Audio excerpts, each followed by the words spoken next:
Ya, silakan Pak. Baik, Pak Andito, Pak Rektor, terima kasih Pak atas waktunya dan juga teman-teman para eksportir pemula ya kalau saya lihat rektornya. Eh, Ya, Tadi kan saya lihat sepintas mungkin sudah banyak dijelaskan mengenai pasar di berbagai negara ya. Jadi saya ingin berbicara mengenai kebijakan ekspor atau kebijakan perdagangan luar negeri sehingga Bapak Ibu nanti kalau sudah menjadi eksportir akan jadi eksportir yang tangguh ya karena memang tantangannya akan banyak dan kita harus tetap semangat ya. Kalau mau jadi eksportir besar ya kita harus siap segala-galanya. Dan Bapak Ibu juga harus tahu medannya. Medannya tidak hanya medan mengenai cara jualannya, tapi kebijakan negara lain kita juga harus tahu, kebijakan kita juga harus tahu sehingga kita mempunyai strategi yang apa yang harus kita lakukan. Baik, nah strategi kebijakan impor Pak Andito, saya itu sebenarnya apa ya membuat kebijakan perdagangan negeri itu seperti juga bagaimana membuat kebijakan di dalam marketing Pak ya. Jadi saya based on pada marketing strategi. Jadi sebenarnya kebijakan ekspor itu ada dua yang dasarnya yang kita lakukan yaitu adalah market based strategi, yaitu bagaimana melihat pasar atau kondisi pasar dengan melakukan analisis lingkungan eksternal ya. Kalau di eh, Michael Porter itu kan ada Pak ya, bagaimana kita menganalisis pesaing, pendatang baru, produk substitusi, pemasok dan konsumen. Mungkin di sekolah ekspor teman-teman sudah diajari tentang ini, jadi saya tidak akan membahasnya. Yang kedua adalah resource based strateginya. Jadi kekuatan utama bersaing untuk meningkatkan kualitas. Yang pertama ini ketika kita ini ingin jualan, kita mesti harus tahu siapa pesaing kita, bagaimana mengatasinya, kemudian siapa pendatang baru dan sebagainya. Jadi kita harus bisa melihat pasarnya.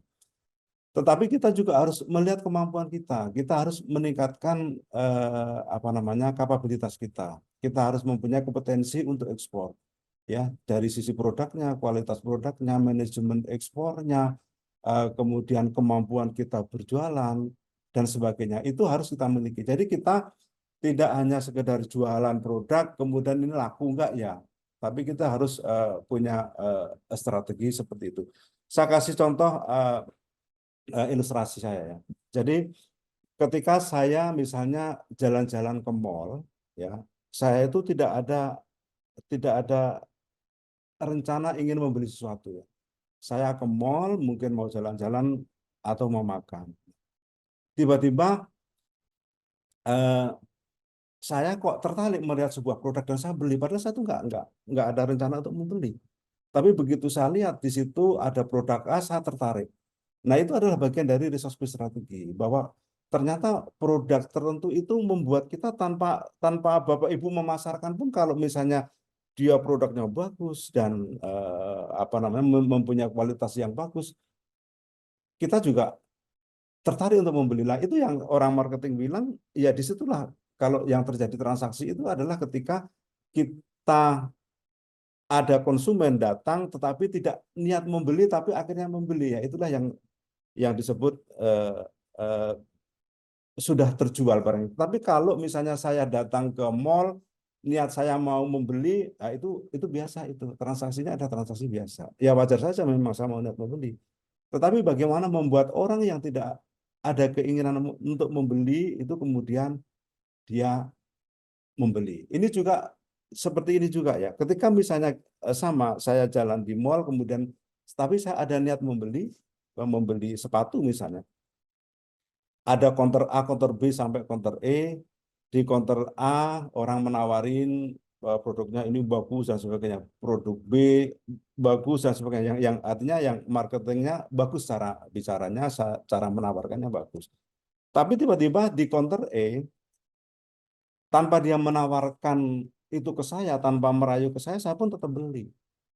Nah itu karena produknya memang bagus gitu ya. Jadi itu adalah yang resource based strateginya tadi.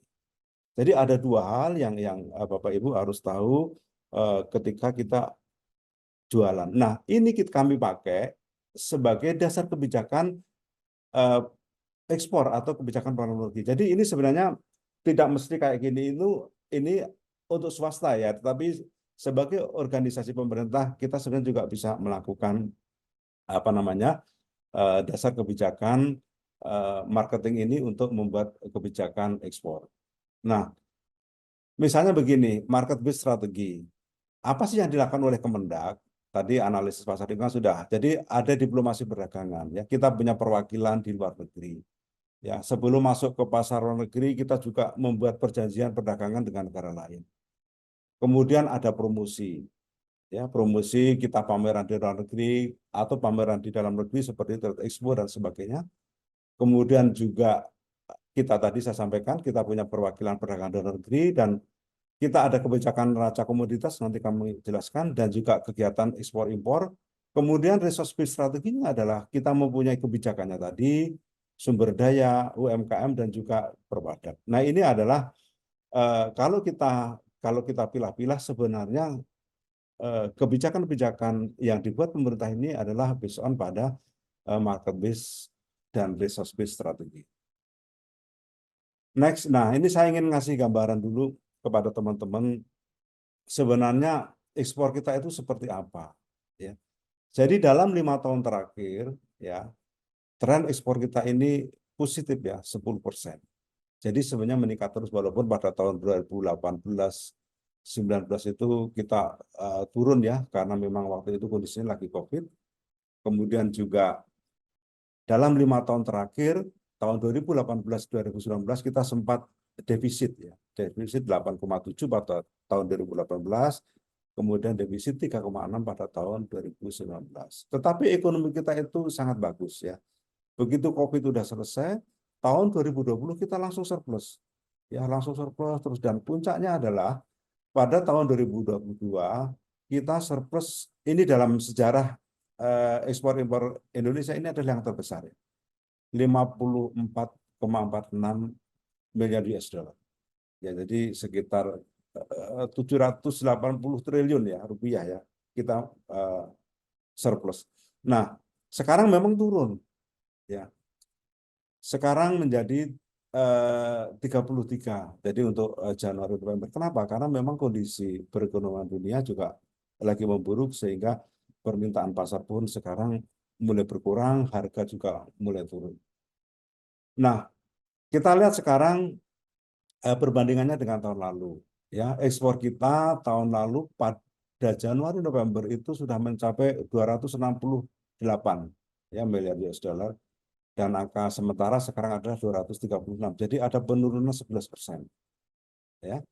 Kemudian trade balance atau surplus kita ya, surplus kita ini turun 33% ya dibanding tahun lalu sehingga tapi tetap surplus ya, surplusnya adalah maaf 33,6 miliar US dollar. Nah, jadi di sini tahun depan kalau prediksi para ekonom juga kondisinya tidak jauh berbeda, tapi dengan harapan bahwa kita akan tetap surplus di neraca perdagangan kita.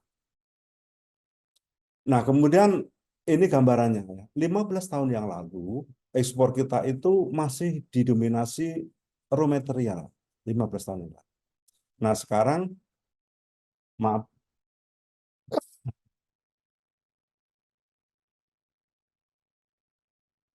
Nah, sekarang kita ini sudah 70% yang kita ekspor itu hasil industri ya, atau sektor-sektor industri. Nah, ini sesuatu yang luar biasa. Dalam waktu 15 tahun kurang lebih kita bisa merubah yang tadinya industri itu 30%, kemudian industri menjadi 70%. Nah, dan juga yang cukup membanggakan adalah ekspor di sektor industri ini trennya bagus ya. Jadi naik terus, meningkat terus, meningkatnya lebih tinggi ya daripada migas atau pertambangan. Jadi ini mengabarkan bahwa sebenarnya produk-produk industri kita itu sudah banyak diminati oleh negara-negara lain. Kemudian struktur impor, ya struktur impor kita itu bahan baku penolong itu 71%, ya. Kemudian barang modal 18% dan sisanya 10%. Nah ini apa artinya? Bahwa ketika 71 dan 18% ini berarti perekonomian kita berjalan dengan baik karena ini adalah bahan baku untuk proses industri. Ya, jadi ini bukan barang-barang untuk dikonsumsi sehari-hari, tapi ini adalah bahan untuk proses produksi yang sebagian besar juga diekspor. Kemudian untuk impor barang-barang konsumsi itu hanya 10%. 10% sebenarnya masih kecil, cuman memang kita harus tetap menjaga, sehingga kemarin kita juga mengeluarkan Permendek nomor 36 ya untuk penataan kembali impor kita biar tidak membanjir produk-produk konsumen yang dikonsumsi oleh masyarakat, terutama eh, untuk menghindari apa ya penyeludupan-penyeludupan yang dilakukan, sehingga kita perketat melalui Permendek 36. Kemudian kita memetakan apa saja sih yang diekspor. Yang diekspor itu kita ada dua ya, komoditi utama dan komoditi potensial. Komoditi utama itu TPT, elektronik, dan seterusnya. Dan ini berkontribusi 34,76% dari ekspor non-migas kita. Artinya kontribusinya itu sangat besar sekali ya untuk komoditi ini. Dan jadi Bapak Ibu bisa membayangkan komoditi kita yang 1 sampai 10 ini sudah kemana-mana, sudah pergi ke seluruh dunia. Ya, ini yang kita petakan. Kemudian yang kedua, produk potensial. Produk potensial ini berkontribusi menjadi sebesar 8,44%. Artinya bahwa ini trennya juga naik, ya, trennya adalah 14,98%. Artinya produk-produk ini ke depannya juga bisa menguasai dan bisa menjadi produk utama. Nah, apakah kemudian ini maksud saya biar teman-teman optimis ya bahwa kita itu bisa menguasai pasar di luar negeri. Jadi Bapak Ibu tidak usah khawatir produknya apa, nggak ada masalah. Tetapi saya hanya ingin memberi gambaran bahwa kita itu tidak hanya sekedar ekspor bahan mentah, ya. Kita tidak sekedar ekspor batu bara, mineral dan sebagainya. Tapi kita barang-barang industri justru 70%. Ya, artinya kita itu sudah diperhitungkan di pasar internasional, produk-produk kita itu bisa menguasai di negara-negara lain. Nah, ini saya kasih contoh. Ini nanti sebagian lampiran saja. Ini saya kasih contoh. TPT dan elektronik. Ya, tadi salah satu komoditi utama. Ini masuk pasarnya juga di pasar-pasar Amerika, Jepang, Korea. Artinya negara-negara maju pun juga mengkonsumsi produk-produk kita. Ya, TPT dan tekstil, produk tekstil. Kemudian elektronik juga negara-negara besar pun mengkonsumsi produk kita. Artinya kita ini sudah bisa bersaing dengan negara lain, bahkan negara-negara maju pun membeli dari kita, ya, untuk TPT dan elektronik. Kemudian yang kedua, karet dan produk karet dan sawit. Ini juga demikian ya. Negara-negara besar seperti Amerika, Jepang, RRC, India untuk sawit itu juga semua mengambil dari kita. Jadi eh, kita ini sebenarnya tidak perlu minder lagi, ya, tidak perlu minder lagi bahwa kita itu menjadi pemain, ya, pemain utama di dalam ekspor, sehingga teman-teman tidak usah takut, ya, ketika harus berjualan karena produk kita ini kompetitif, ya, sepanjang tadi ketika jualan kita harus memperhitungkan dua strategi marketing tadi ya, itu sebagai dasar bagaimana teman-teman uh, berjualan. Nah ini saya Pak Pak Andito, saya mungkin sedikit ngasih gambaran Pak ya tentang perdagangan global seperti apa sehingga nanti teman-teman itu ke depannya paham. Zaman dulu ada istilah pembagian kerja utara selatan gitu ya, teman-teman. Jadi kalau bagian utara itu memproduksi hasil industri, kemudian selatan memproduksi produk pertanian.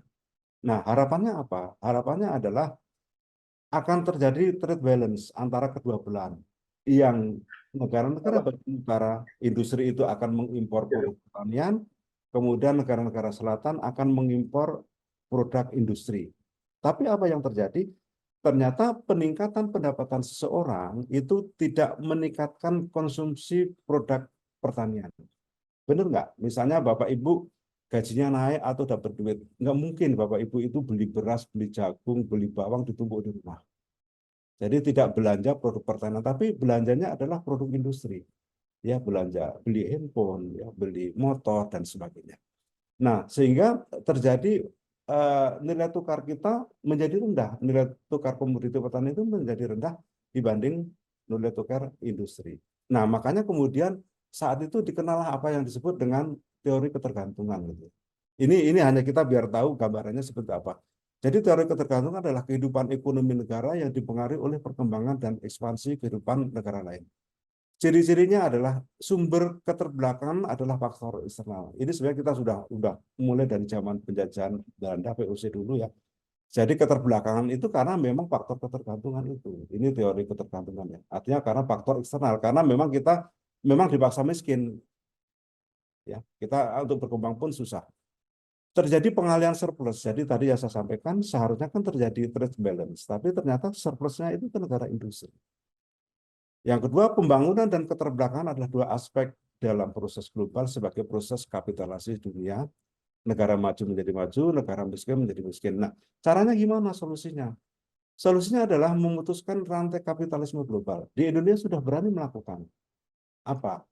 Yaitu melarang ekspor nikel. Ya, dengan melarang ekspor nikel, negara-negara Uni Eropa ya kelabakan semua. Banyak industrinya mati karena dia tidak bisa mengambil nikel dari negara lain.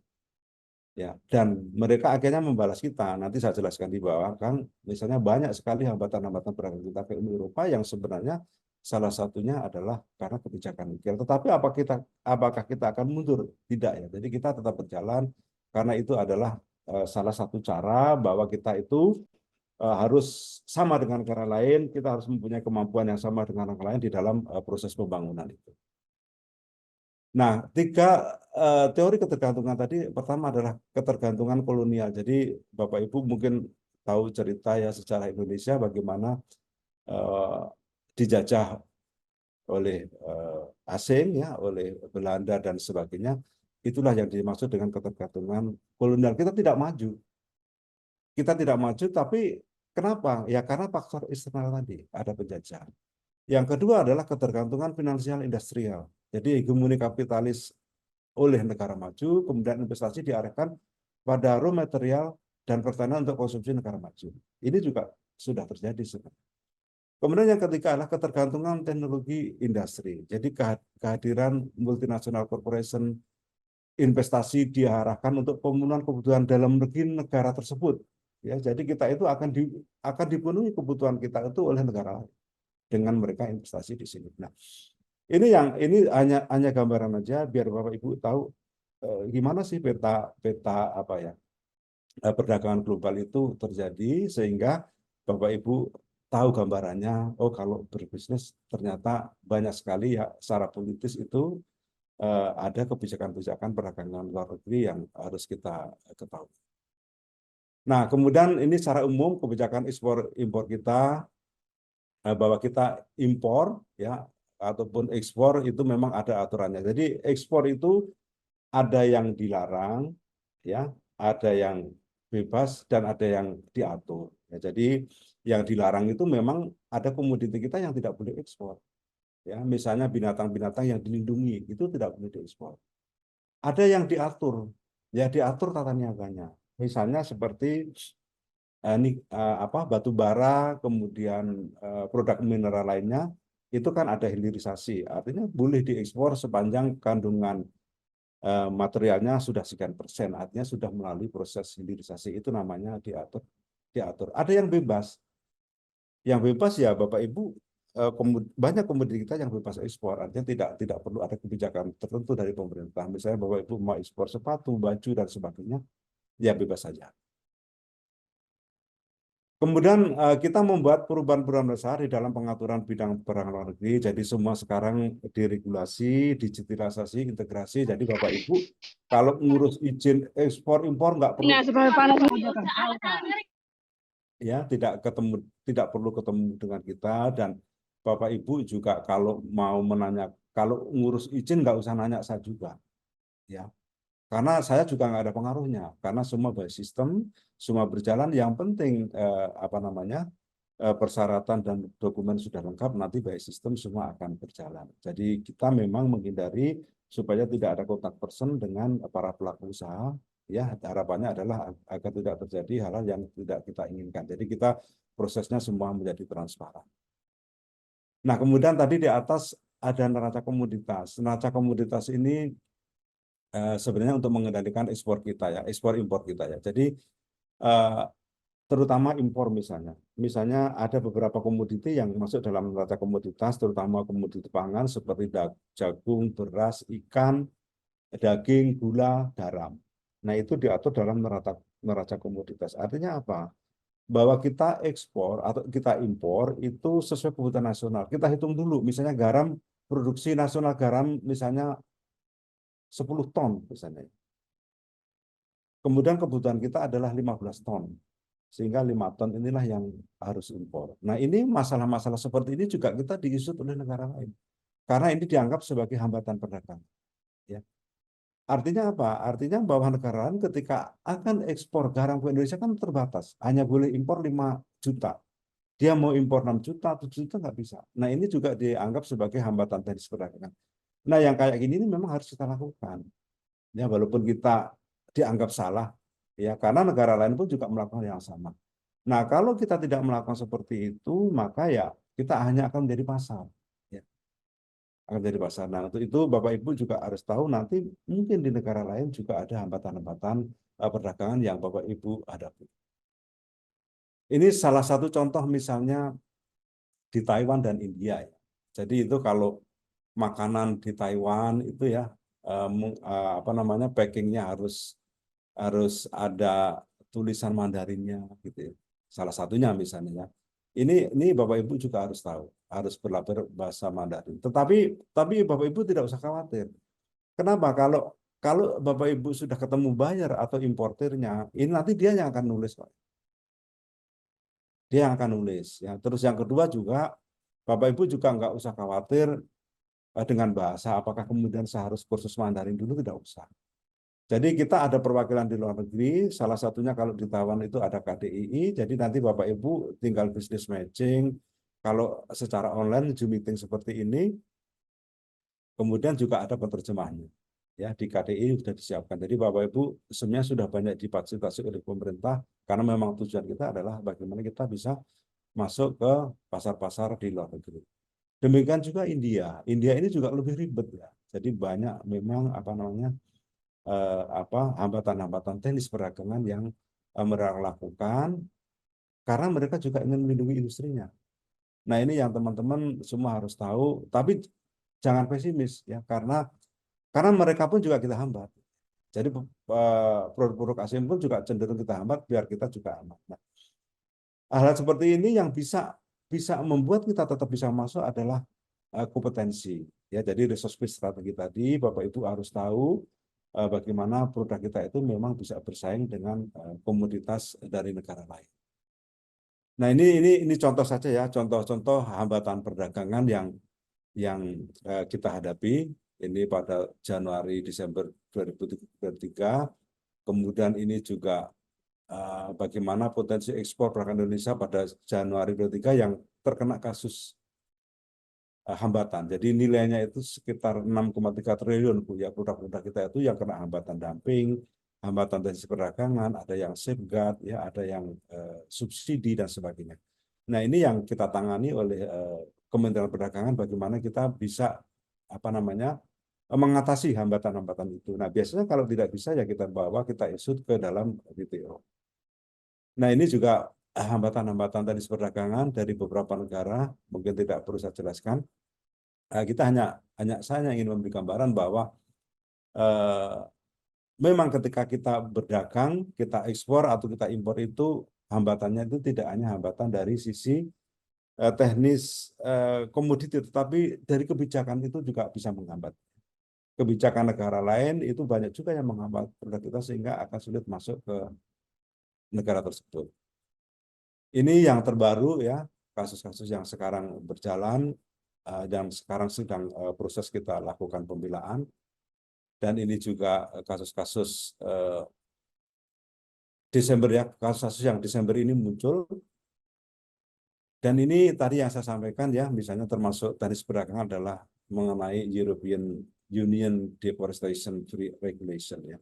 Jadi kita itu nanti dihambat ekspor produk pertanian kita seperti CPO, kopi, kemudian kakao dan sebagainya. Sebenarnya mereka itu ingin ikut dengan nikel kita ya. Dia ingin nikel kita bisa diekspor lagi. Tapi kita tidak mau mengalah seperti itu dan kita tetap bertahan karena bagaimanapun juga Uni Eropa itu tetap membutuhkan apa namanya CPU kita dan produk kita. Mereka juga apa namanya tidak mudah sebenarnya mendapatkan pengganti dari negara lain. Nah, itulah hebatnya kita ya. Artinya bahwa perdagangan bebas dulu diciptakan oleh negara-negara maju ketika pasar di dalam negeri mereka jenuh. Ya. Kemudian dia bingung bagaimana cara berjualan di negara lain.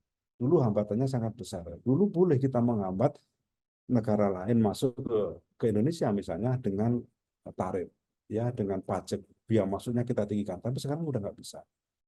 Nah, kemudian negara-negara maju tadi membuat yang namanya perdagangan bebas. Perdagangan bebas yang cenderung dipaksakan kepada negara-negara berkembang sehingga akses pasar itu bisa masuk kemana-mana dengan dalih bahwa negara berkembang ini juga boleh jualan bebas juga di negara lain. Tetapi apakah kita bisa melakukan itu? Karena kita memang dari sisi komoditi tidak kompetitif ya dibanding negara-negara maju. Nah, tetapi ternyata sekarang justru menjadi sebaliknya. Bahwa kita sudah mulai masuk ke negara-negara Eropa, negara-negara maju yang mereka juga justru sekarang khawatir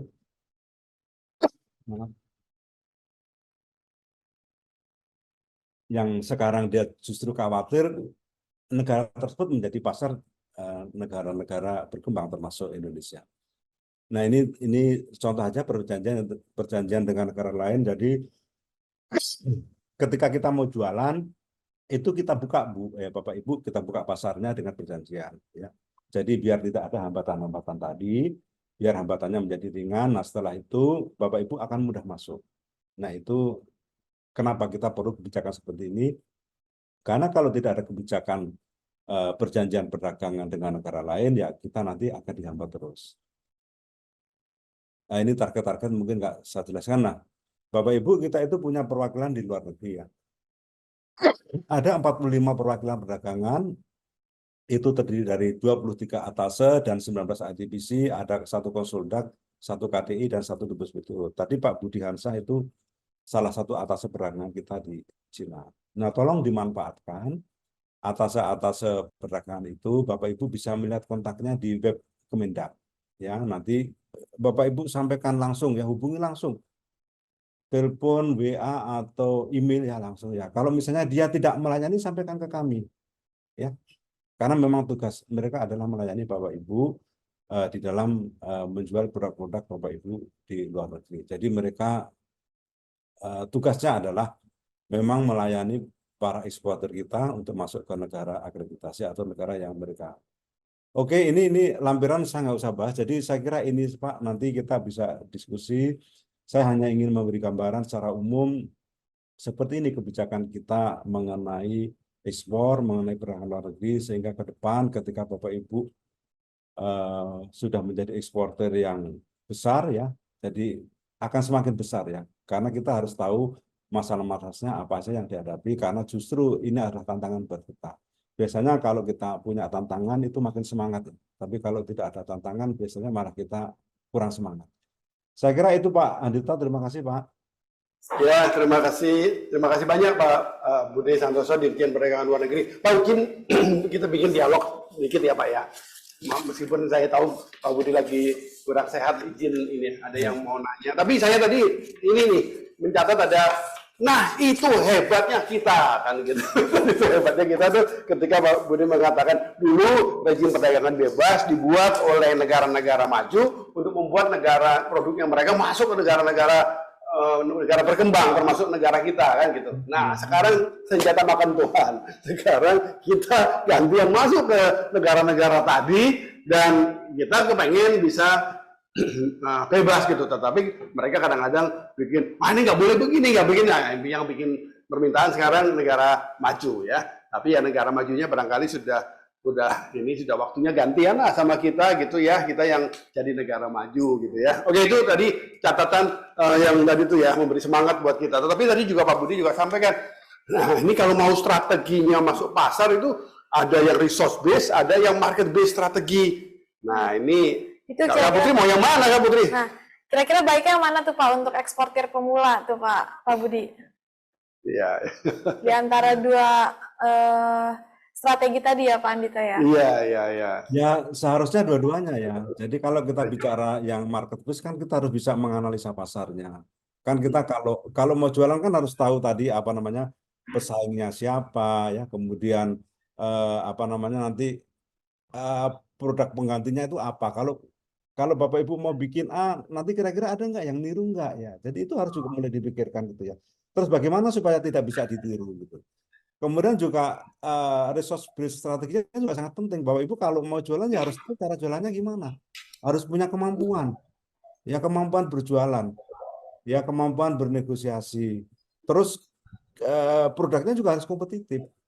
Ya itu adalah harus hospitality. Jadi dua-duanya harus berjalan bareng Pak Bu ya menurut saya biar kita mampu bersaing. Kita bisa melakukannya. Kenapa? Karena tadi saya sampaikan 70% itu produk kompetitif semua ya. Yang produk industri itu produk kompetitif semua. Kita bisa mengalahkan karena lain. Yang dulu cuma 30%, sekarang 70%. Nah, artinya kita mampu. Itu siapa? Itu juga semua banyak juga yang UKM. Ya jangan salah. Itu juga berawal dari apa eksportir pemula. Mudah-mudahan itu nanti berawal semua dari sekolah ekspor gitu Pak ya. Jadi itu Amin, amin, amin. ya jadi semua dari nggak ada yang tiba-tiba menjadi besar ya Bapak Ibu semua nggak ada. Semua banyak belajar dari UMKM dari Bapak seperti Bapak Ibu semua. Tetapi paling tidak Bapak Ibu harus tahu ya untuk menjadi besar itu bagaimana caranya. Gitu Pak.